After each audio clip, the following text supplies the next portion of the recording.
Oui, shalom, shalom. Je voudrais partager dans l'épître de Jean, dans 2 Jean. Je vais commencer par le verset 5 et jusqu'au verset 10. Je lis au nom du Seigneur. Et maintenant, ce que je te demande, Kyria, non comme te prescrivant un commandement nouveau, mais celui que nous avons eu dès le commencement, c'est que nous nous aimions les uns les autres. Et l'amour consiste à marcher selon ses commandements. C'est là le commandement dans lequel vous devez marcher comme vous l'avez appris dès le commencement. Car plusieurs séducteurs sont entrés dans le monde qui ne confessent point que Jésus-Christ est venu en chair. Celui qui est tel, c'est le séducteur et l'antéchrist. Prenez garde à vous-même, afin que vous ne perdiez pas le fruit de vos travail, mais que vous receviez une pleine récompense. Quiconque va plus loin et ne demeure pas dans la doctrine de Christ n'a point Dieu. Celui qui demeure dans cette doctrine a le Père et le Fils. Si quelqu'un vient à vous et n'apporte pas cette doctrine, ne le recevez pas dans votre maison et ne lui dites pas salut. Moi, mon petit message, c'est seulement pour dire que nous devons faire attention, nous devons lire la parole de Dieu, nous devons s'imprégner de la parole de Dieu, nous devons avoir le discernement dans toutes les doctrines, de tout ce que nous entendons, de tout ce que nous voyons, dans tout ce que nous entendons comme parole de Dieu, dans tout ce que nous lisons comme parole de Dieu. Nous devons faire attention et avoir vraiment le discernement, demander le discernement au Saint-Esprit de nous conduire pour toutes choses. Et nous devons également nous aimer comme il est dit dès le commencement. Et il a dit, aimez-vous les uns les autres. Nous devons nous aimer et les uns les autres respecter le commandement de Dieu. Car il a dit, si vous m'aimez, respectez mes commandements. Nous devons alors respecter ces commandements, les appliquer à la règle et aimons les uns les autres comme nous nous aimons nous-mêmes. Nous ne devons pas faire semblant d'aimer les autres. L'autre a des problèmes et puis nous fermons notre cœur parce que c'est lui qui a le cœur dur, n'a pas Dieu en lui. Parce que nous nous efforçons à imiter, à être notre modèle, c'est Jésus-Christ. Jésus-Christ a aimé les uns les autres. Il nous a aimés tellement il s'est donné en sacrifice pour nous. C'est pourquoi nous devons le prendre comme notre modèle, aimer les uns les autres, quel que soit leur problème, quel que soit leur état d'esprit. Nous devons les aimer et les amener petit à petit à venir aussi en Jésus-Christ. Nous devons témoigner cet amour. Nous devons porter le fruit de l'esprit qui est l'amour, qui est la paix, qui est la joie, qui est la bonté, qui est la patience, qui est la tempérance, qui est la fidélité. Nous devons porter tous ces fruits, les témoigner pour que les gens qui nous voient voir Jésus-Christ en nous et faire très attention à tout ce que nous lisons, à tout ce que nous prenons comme doctrine, à tout ce que nous suivons comme enseignement et avoir vraiment le discernement de ne pas nous faire la confusion dans notre vie spirituelle, de marcher, de demeurer dans la vérité, de marcher dans la vérité, de marcher dans la purification, de marcher dans la sanctification, comme il nous le demande dans sa parole. Il dit, cherchez la paix avec tous, sans la paix et la sanctification, personne ne verra Dieu. Donc nous devons marcher dans la paix, dans la sanctification, avoir sa paix. Il nous a donné la paix dès le commencement, il a dit, je vous donne la paix, je vous laisse ma paix. Je vous donne la paix que nul ne peut vous donner. Pas la paix de ce monde, sa paix à lui. La paix qui donne tout, la paix qui donne la joie, la paix qui donne la santé, la paix, sa paix qui donne tout en nous. Donc, nous devons pratiquer cette paix aussi avec les autres. Montrer-leur que Jésus-Christ est Seigneur et Sauveur. Parler de Jésus-Christ et faire attention, surtout faire attention à ce que nous entendons, à ce que nous sortons aussi de nos bouches, car ce qui souille l'homme, ce n'est pas ce qui entre dans notre bouche, mais ce qui sort de notre cœur. Donc, nous devons faire attention, aimons-nous les uns les autres, comme son commandement nous le recommande. Voilà, c'était mon petit message. Que Dieu vous bénisse et je bénis le Seigneur de tout ce qu'il fait pour nous, de nous avoir encore réunis en ligne. Shalom, shalom. Shalom. Donc moi, je vais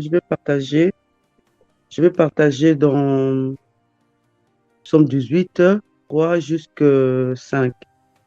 Éternel, mon rocher, ma forteresse, mon libérateur, mon Dieu, mon rocher, où je trouve un abri, mon bouclier, la force qui me sauve, ma haute retraite. Je m'écrie, loué soit l'Éternel, et je suis délivré de mes ennemis. Les liens de la mort m'avaient environné et les torrents de la destruction m'avaient épouvanté. Voilà, continuons. Nous allons prendre Ésaïe 12, 2 jusqu'à 4. Voici Dieu, ma délivrance. Je serai plein de confiance et je ne craindrai rien. Car l'Éternel est ma force et le sujet de mes louanges. C'est lui qui m'a sauvé. Vous puiserez de l'eau avec joie aux sources du salut. Et vous direz en ce jour-là, louez l'Éternel, invoquez son nom, publiez ses œuvres parmi les peuples, rappelez la grandeur de son nom. Pour finir, mes frères et sœurs, nous allons prendre Apocalypse 1. Nous allons lire aussi le 1 encore et nous allons lire jusqu'à 3. Apocalypse signifie révélation que Dieu lui a donnée pour montrer à ses serviteurs les choses qui doivent arriver bientôt et qu'il fait connaître par l'envoi de son ange à son serviteur Jean, lequel a attesté la parole de Dieu et le témoignage de Jésus-Christ, tout ce qu'il a vu. Heureux celui qui lit et ceux qui entendent les paroles de la prophétie et qui gardent les choses qui y sont écrites, car le temps est proche. Voilà. Au fait, moi, mon message, c'est dire que nous devons faire confiance à Dieu et l'aimer par-dessus tout. Donc, faire confiance à Dieu de toutes nos forces, aimer Dieu, même si on a des tempêtes, même si on a mal, on souffre, même si le monde va mal, nous devons toujours aimer Dieu parce que c'est lui qui nous a créés. Il n'y a que lui qui nous aime. Personne d'autre nous aime comme notre Seigneur. Il nous aime de tel amour infini.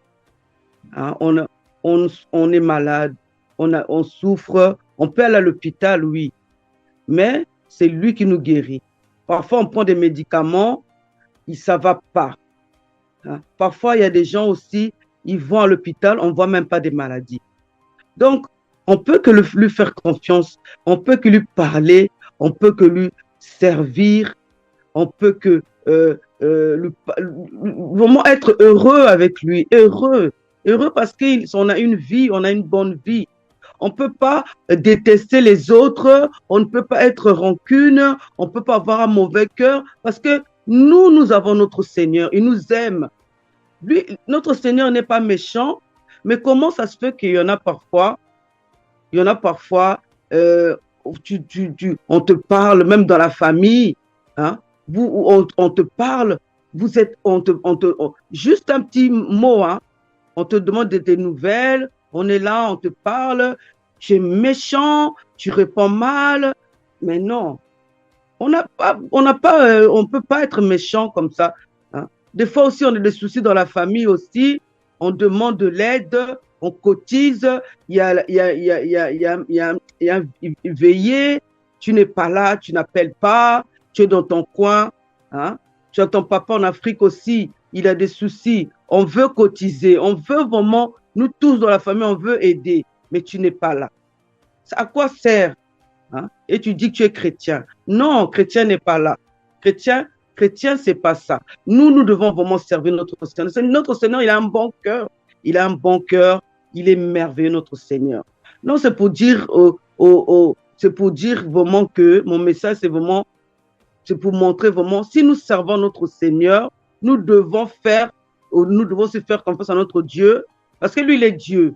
Nous devons l'aimer. Comme nous l'aimons, nous devons aussi montrer les œuvres aussi. Nous devons montrer que nous sommes dignes de montrer, nous sommes dignes de recevoir ces louanges et montrer aussi que nous pouvons aussi, nous sommes bien comme lui, nous avons un bon cœur, nous pouvons aider les autres aussi. C'est comme ça qu'on l'aime aussi, le Seigneur, par-dessus tout. Tu dois aimer le Seigneur par-dessus tout. Donc, dans la famille, avec tes enfants, même s'il y a des soucis avec tes enfants, tu es là vraiment, tu montres l'exemple, tu montres l'amour.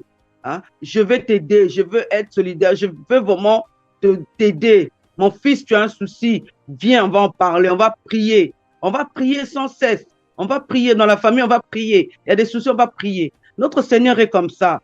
Hein? Nous, quand on a des problèmes, on vient vers notre Seigneur, on lui parle, on prie, il va nous exaucer. C'est ça être Dieu, c'est ça aussi l'amour que notre Dieu a. Donc, quand nous parlons de nos problèmes, on peut parler avec notre Seigneur, c'est lui le seul qui peut nous sauver, c'est le seul qui peut nous aider. Donc, nous devons être comme ça aussi en famille, nous devons être comme ça aussi, se tenir, vraiment être gentil avec les autres. Donc, c'est ça mon message, mes frères et sœurs. Donc, bonne journée avec ce message. Que le Seigneur vous fortifie, que le Seigneur vous donne la force, le courage vraiment d'arriver à faire tout ce que vous avez. Bonne journée, mes frères et sœurs. Amen, amen, gloire à Dieu. Donc, je vais partager sur les signes qui attestent l'arrivée imminente du Seigneur Jésus-Christ. Donc, pour cela, nous allons prendre Matthieu 24, verset 5. Je vais lire. Car plusieurs viendront sous mon nom, disant, c'est moi qui suis le Christ. Et ils séduiront beaucoup de gens. Prenons le même chapitre, hein, donc Matthieu 24, verset 24 vers la fin. Car il s'élèvera de faux Christ et de faux prophètes. Ils feront de grands prodiges et des miracles, au point de séduire, s'il était possible, même les élus. Donc, nous parlons sur les signes qui attestent l'arrivée imminente du Seigneur Jésus-Christ. Et ici, nous voyons déjà que parmi les premiers, nous avons la prolifération des fausses doctrines. Nous voyons les faux prophètes, hein, ceux et celles qui séduisent les peuples à travers des prophéties, des fausses prophéties. Et la Bible dit que ils feront, la Bible dit car plusieurs viendront sous mon nom, disant, c'est moi qui suis le Christ, et ils séduiront beaucoup de gens. Et continue en disant, car il s'élèvera de faux Christ et de faux prophètes. Ils feront de grands prodiges et des miracles. Voyez-vous, donc ici nous voyons comment le malin donne aussi le pouvoir à ses agents, les faux prophètes, à ses agents, les fausses prophétesses. Voyez-vous, puisque parmi la puissance que le diable donne, il y a aussi des miracles, il y a aussi des prodiges. Mais le Seigneur, comme il est fidèle, il va toujours éclairer les élus, de sorte à ce que cet esprit de discernement continue à travailler au sein des élus pour discerner les fruits de ces faux prophètes. Et voilà, de sorte à ce que ces miracles ne puissent pas avoir d'effet sur les élus du Seigneur. Puisque la Bible dit, au point de séduire, s'il était possible, même les élus. Donc nous savons maintenant que voir les miracles, les prodiges, mais nous savons que Dieu nous a donné la capacité de discerner et surtout de voir les fruits de ce frère, de voir les fruits de cette sœur. Alors si nous faisons des miracles et qu'à la fin il n'y a pas l'amour, donc on sait que cela ne vient pas du Seigneur, puisque le Saint-Esprit est amour. Alors si nous faisons des miracles et qu'après il y a la cupidité, ça veut dire que cela ne vient pas du Seigneur, puisque le Saint-Esprit n'est pas cupide. Voyez-vous? Donc c'est par leurs fruits, par leurs œuvres, que nous les reconnaîtrons. Alors prenons encore un autre verset. Nous allons prendre Luc 21, verset 11. Donc nous parlons sur les signes qui attestent l'arrivée imminente du Seigneur Jésus-Christ. Donc nous avons vu la prolifération des faux prophètes. Voilà, prenons Luc 21, verset 11. Donc nous allons lire, il y aura de grands tremblements de terre et en divers lieux des pestes et des famines. Il y aura des phénomènes terrifiants et de grands signes dans le ciel. Ça, nous le voyons constamment. Nous voyons constamment les drones, les soucoupes volantes, nous voyons des famines, nous voyons des tremblements de terre par-ci, par-là. Voyez-vous, donc ça, il n'y a plus à... Donc ça, c'est attesté. Nous voyons tout cela, ces signes-là. Prenons Romains 8, verset 22. Or, nous savons que jusqu'à ce jour, la création tout entière soupire et souffre les douleurs de l'enfantement. Aujourd'hui, nous voyons que la plupart de nos bien-aimés se replient dans la prière. Tous crient au Seigneur afin que la puissance du Saint-Esprit se déploie puissamment de façon visible, de sorte à ce que qu'il y ait des conversions massives dans différentes nations. Nous voyons que les bien-aimés, il y a la prière, il y a cette dynamique de la prière, cette dynamique de jeûne et prière pour que Dieu intervienne, pour qu'il y ait des conversions, pour qu'il y ait réellement la repentance et pour qu'il y ait réellement qu'il y ait des enfants prodigues qui reviennent à la maison, voyez-vous. Donc tout ça, cela montre que ce sont des signes qui attestent que nous sommes vraiment vers la fin et le Maître va revenir assez rapidement. Jésus-Christ va revenir assez rapidement. Prenons aussi 2 Timothée 3, versets 1 à 5. Je vais lire. Sache que dans les derniers jours, il y aura des temps difficiles. Car les hommes seront égoïstes, amis de l'argent, fanfarons, hautains, blasphémateurs, rebelles à leurs parents, ingrats et irréligieux. Sache que dans les derniers jours, il y aura des temps difficiles. Voyez-vous, ça c'est les signes que nous voyons. Les temps sont devenus durs. Les temps sont devenus difficiles, bien-aimés. La Bible dit, car les hommes seront égoïstes. Nous voyons que, bien-aimés, il y a l'égoïsme partout, par-ci, par-là. Voyez-vous, amis de l'argent, nous voyons partout aussi que, voilà, même quand on fait des miracles, après, il s'est montré quelque chose. Voilà, on pense qu'à l'argent. Même les enfants aussi commencent à penser à l'argent. Voyez-vous, donc, la Bible dit, ils seront amis de l'argent. Il dit fanfarons, hautains, blasphémateurs, rebelles à leurs parents, ingrats et irréligieux.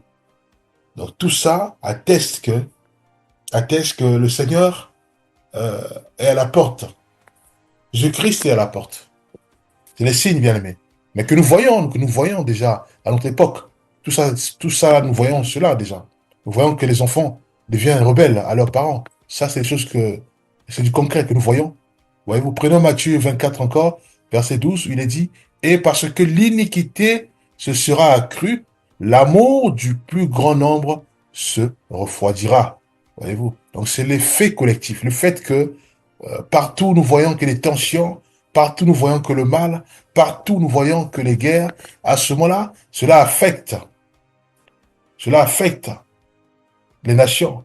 Cela affecte, cette situation affecte, et ce qui fait que l'amour se refroidit de petit à petit. Voyez-vous? Mais nous, qui sommes éclairés, nous qui avons choisi Jésus-Christ comme notre maître, comme notre guide, comme notre Seigneur, nous devons persévérer dans l'amour. Voyez-vous? Nous devons persévérer. Donc, nous voyons que parmi les signes qui attestent l'arrivée imminente de notre Seigneur Jésus-Christ, il y a aussi l'apostasie.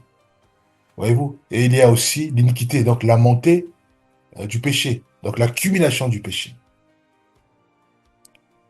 Voyez-vous? Donc prenons aussi Matthieu, toujours 24, verset 14 maintenant. Cette bonne nouvelle du royaume sera prêchée dans le monde entier pour servir de témoignage à toutes les nations, alors viendra la fin. Voyez-vous? Donc ici, le Seigneur, malgré le chaos, malgré l'iniquité, malgré la prolifération des faux prophètes, malgré l'égoïsme, malgré l'apostasie, mais Dieu continuera toujours à utiliser le peu de ses serviteurs, le peu des élus qu'il a choisis, hein, des frères comme des sœurs, pour propager la bonne nouvelle.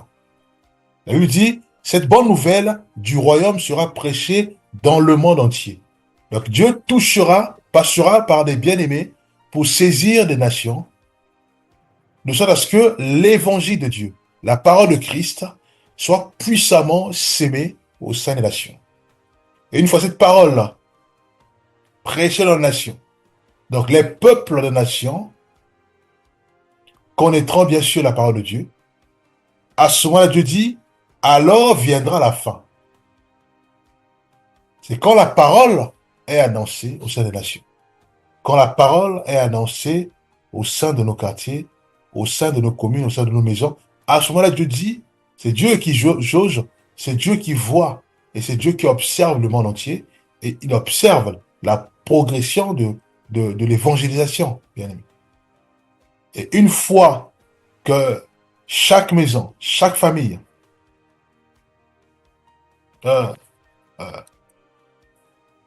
une fois, même nos parents, même nos voisins, même nos proches, hein, voilà, une fois que la parole pénètre puissamment dans leur corps, âme et esprit, à ce moment-là, Dieu, il va observer, il va dire, à ce moment-là, il a dit, alors viendra la fin. Voyez-vous? Et nous savons que la fin, c'est brusque, puisque c'est ça, en fait.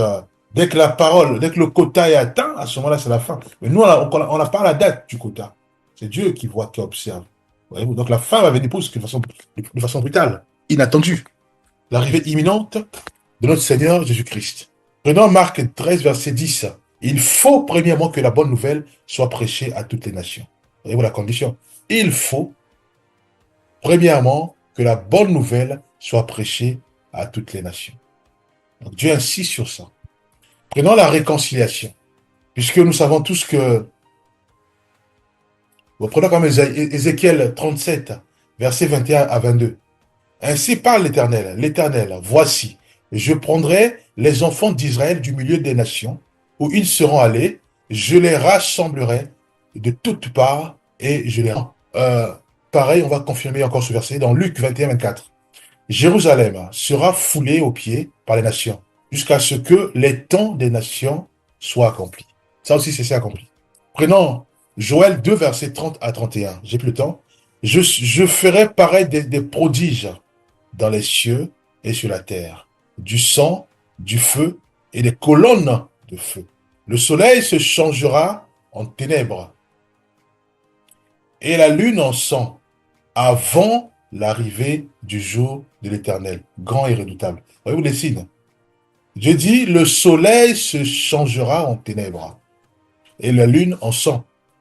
Alors prenons Apocalypse 6, versets 12 à 13.